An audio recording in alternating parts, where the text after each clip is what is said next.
What is going on, y'all? FaizSportsTalk back at it with another video, and we got a very special guest here. We got Boss over at Ski Productions.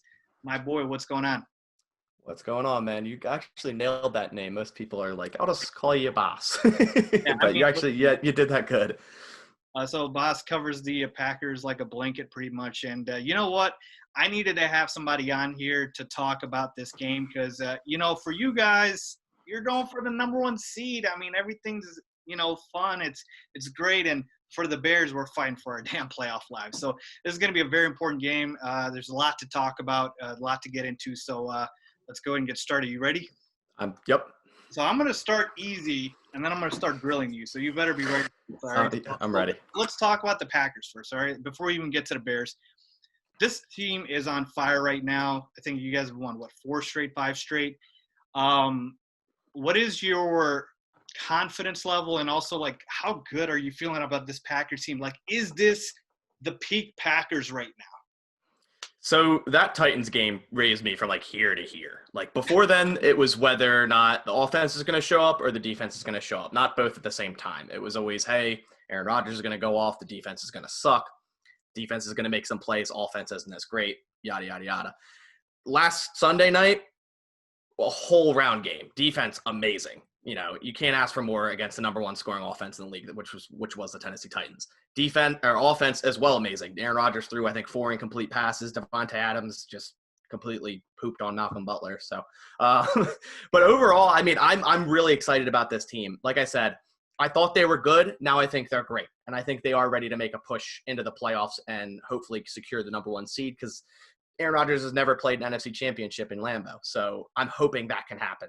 So I at a scale of 10 right now at this very moment, in terms of recency bias, I'm at a 9.5.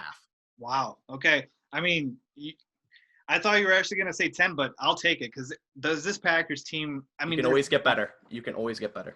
Absolutely. So that's great. And you know what? Talking about this Packers team, we have to talk about Aaron Rodgers because to me, look, this is me as a Bears fan. I should be, hating on you guys, hating on Aaron Rodgers, but I can't. I have to be objective. He is I respect that. To me.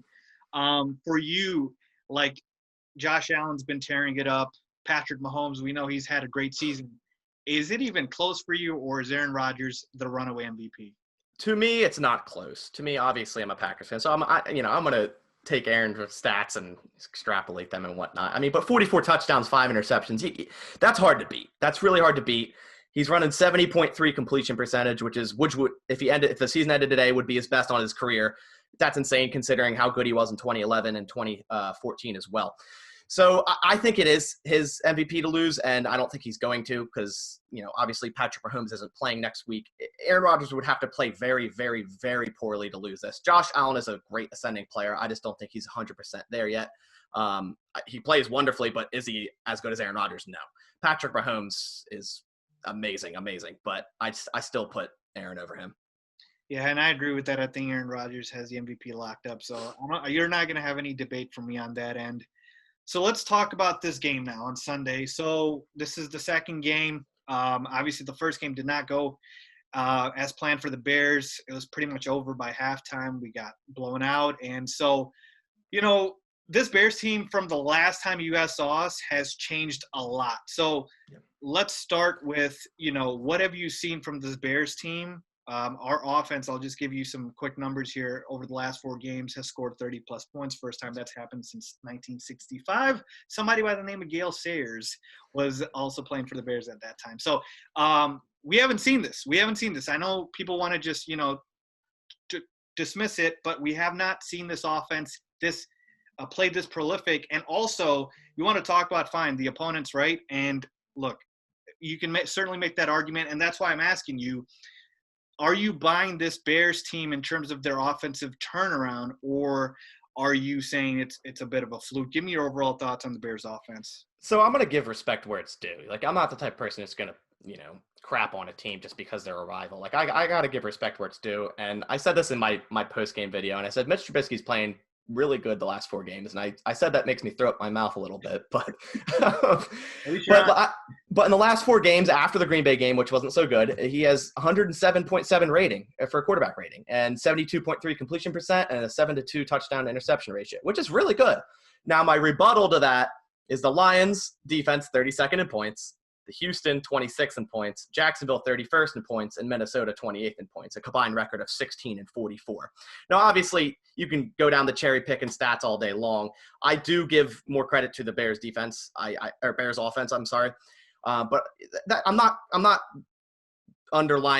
putting this team down. Like, I think they're going to have a very competitive physical game. They always do. It's a division game. It's in Soldier Field. It's going to be a good game. Yeah. Okay. No, I'm glad you said that because just from my perspective, the Packers and the Vikings both played the Jaguars, and I think you guys put up like 24 points. Yeah, that game was poopy.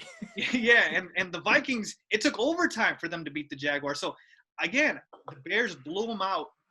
Take it for what it is, but it's not like, oh, my God, every team's in blowing out the Jaguars by like 50. They're NFL teams at the end of the day. That's what I always look at it. Like, you can cherry pick stats, like I said, but they are NFL teams, and you're winning games and you're playing well. Absolutely. So, I'm glad, it's nice hearing it, from a Packers fan too, that, this thing isn't a complete mirage. And I think this Bears offense, especially because the offense is really being catered to Mitch Trubisky, just looks completely different. So knowing how the Bears have been playing 1-3 straight, talking about the game on Sunday, what chance do you give the Bears? Like right now, obviously they're an underdog. I think the line is about 6 points, 5.5, something along those lines. But do you give the Bears a chance? And if you do, how much of a chance? I definitely do. It's one of those games. It doesn't mean as much as prior years where it's like for the division, but it still means a lot. The Packers are driving for that number 1 seed. The Bears are driving for the playoffs. Obviously, the situation with the Cardinals and the Rams game. Yep. The Packers can also send the Bears home. So that means it's still a big game for both teams. That's why I think it's going to be a really competitive one. And I still give the Bears like a 35-40% chance to win this. Wow. That is incredible to hear because I feel like people are just dismissing it. I love that you said that, boss, because division games are tricky.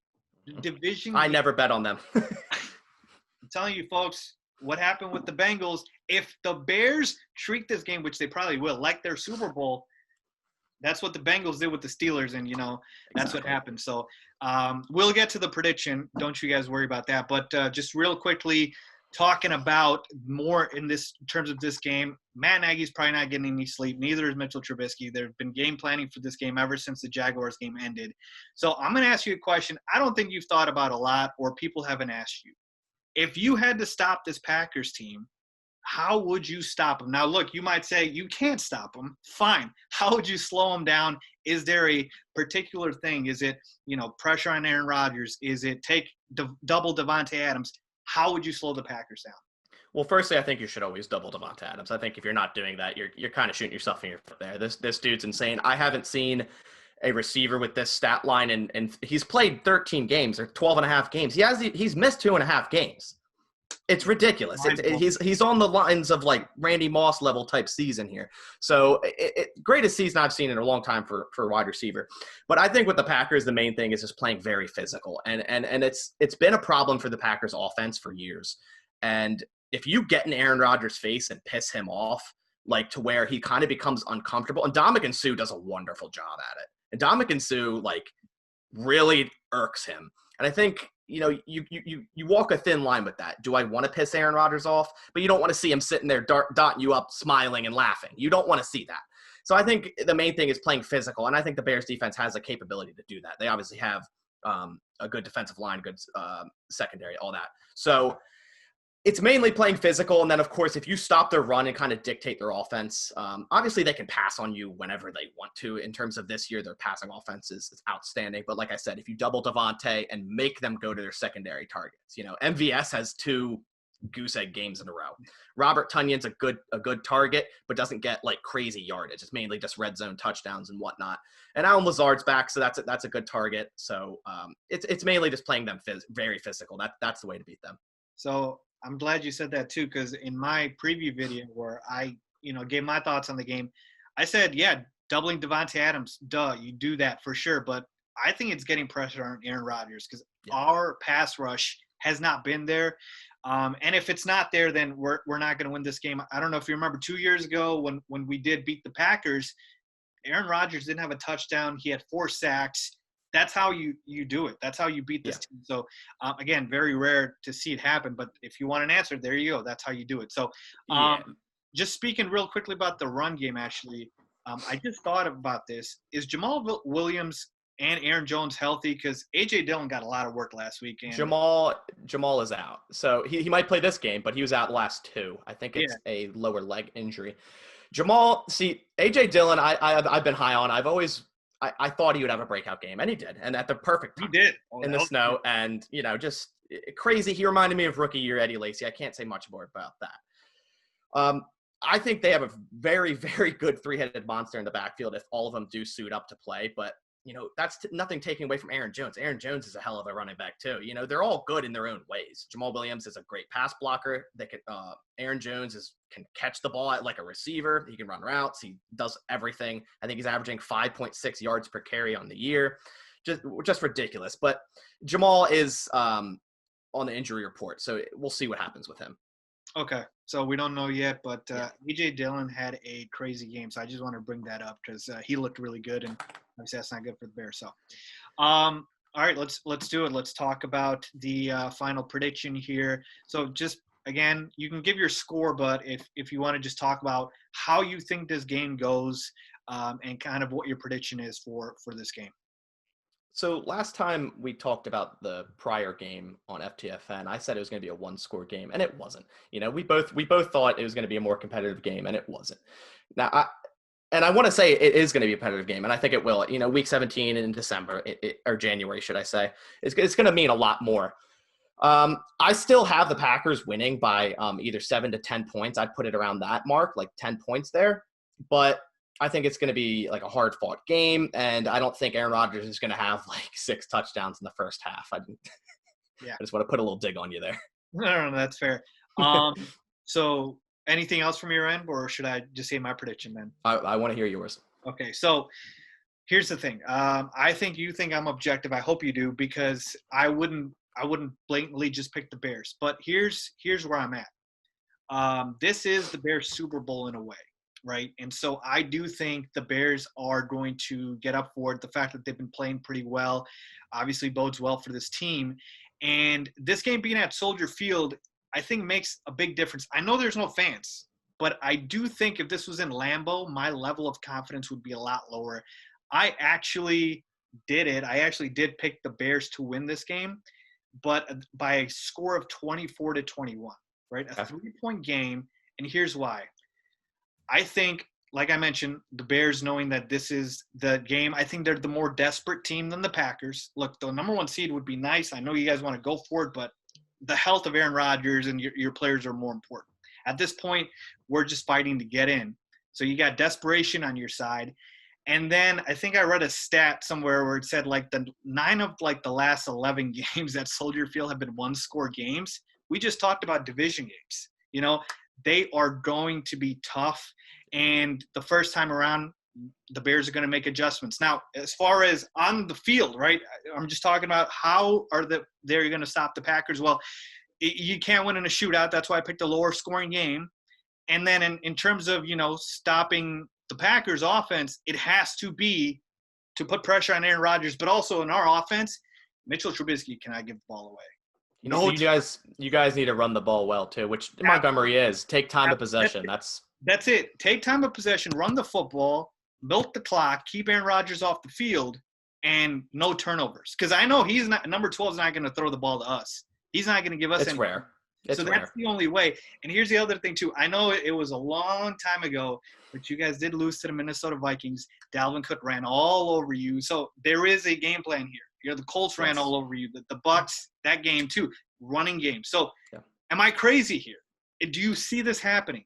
I don't think you're crazy at all. Like I said, I do give the Bears like a decent chance. Now, would I say I give more than a 50% chance? No, but we're talking about a football team that's 12-3 now. So, like you said, running against the Packers is the key. Taking away time possession, pretty much saying, don't give the ball to Aaron Rodgers. That's basic strategy there. Don't give the ball to the MVP, right? So there's another thing, though. The Packers defense has progressed a lot in the past 4 or 5 weeks. Like, I'm talking tremendous amounts. They're getting more turnovers. Darnell Savage is playing at an all-pro level. Adrian Amos, sorry, is Yeah. playing at an all-pro level. Jair Alexander is, if not number 2 corner in the league. Mhm. The way you would beat the Packers through the air would be attacking Kevin King over and over and over and over and over. So I don't know if you would want to flip AR to that side or whatnot. Jair might follow AR. I'm not exactly sure there. But attacking Kevin King, especially also in the run game, if you go to his side, he kind of strains away from tackling. I think he still has some of the shoulder issues from years ago. But yeah, I think it's going to be a tough game. Yeah, I think that's one thing we both agree on. And you know what? For you to pick the Packers, I am obviously not disagreeing either. They are the favorite in this one. But for me, I wouldn't pick the Bears if I didn't think they have had a legitimate shot here. But like I said, division game, it's going to be tough. Let's see what happens. So I'm excited, man. I think it's going to be a fun game on Sunday. I can't wait. And obviously, I'll probably be watching the Rams and Cards game. It's going to be funny. Somebody messaged me, last thing I'll say here before we close it out, that if the Bears beat the Packers and the Cardinals beat the Rams, then we would face you guys again if you guys don't get the number 1 seed. I hate that. I can't, like, when the Packers, I did that a couple times with the Vikings. I just never liked that. Now, is there a way, say the Bears lose, is there a way they can make the playoffs still? Yes. Okay. The Cardinals would have to lose. Or the Cardinals would have to win, you mean? Oh, no, lose. Sorry. Yeah, Rams would have to win. Okay. If Cardinals lose, we're in either way. So that's it. Yeah, that's it. We could lose to you guys. If the Cardinals lose, we're in because we have the tie. But here's the part, right? How many breaks do the damn Cardinals need? My God. Cooper Kupp, Jared Goff, I saw it. Yeah. Cooper Kupp's out. Darrell Henderson's out. So I'm not expecting that to happen. So, yeah, essentially, if I'm going by the Vegas odds here, the Bears are projected to lose. Cardinals are projected to win. And that would mean the Rams and the Cards get in. And there is a scenario, by the way, where the Rams would be left out. That would mean the Bears win and the Cardinals win. And the Rams would be out. We would both get the wild card spots. So nice. It's going to be the Cardinals might be out anyways. I mean, who knows with golf? Who knows what's going to happen. Yeah. But, yeah, appreciate you, boss. Thank you so much, man. And hopefully we'll collab again soon. And I'll talk to you guys later. As always, have a good one, guys.